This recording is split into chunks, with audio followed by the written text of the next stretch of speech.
Oh, wasn't necessarily about Geordie. It was more about the articles that were written, and the fact that journos doubled down on me calling it out.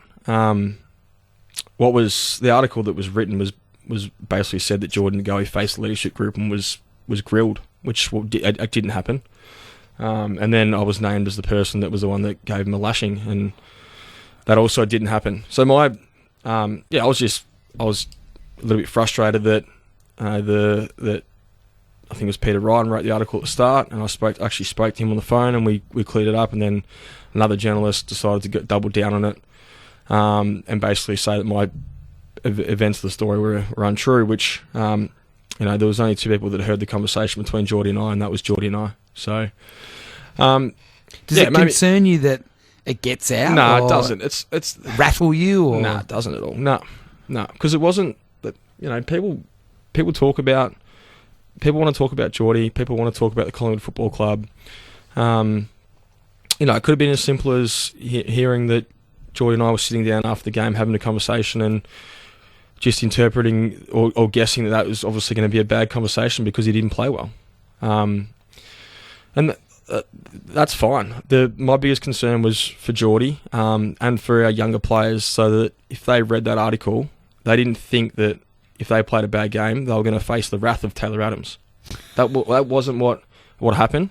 Instead, it was actually one where I said to Geordie, let's review your last couple of weeks and let's get to work on what we can do better.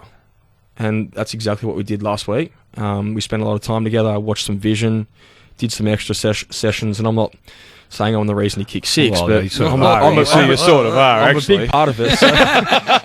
No, it was that was, and this is probably the last time I want to talk about it because it's been brought up a lot.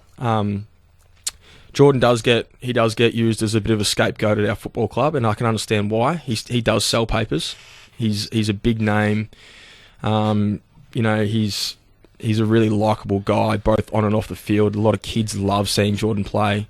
He's a real jovial, fun guy off the field. So he's sort of, people were drawn to him. So I get that. I'll get all of that.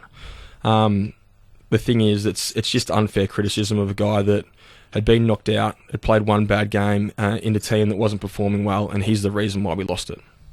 And the other part of it was the leadership group, including myself, hadn't performed well enough, consistently enough over the first 6 weeks of the season.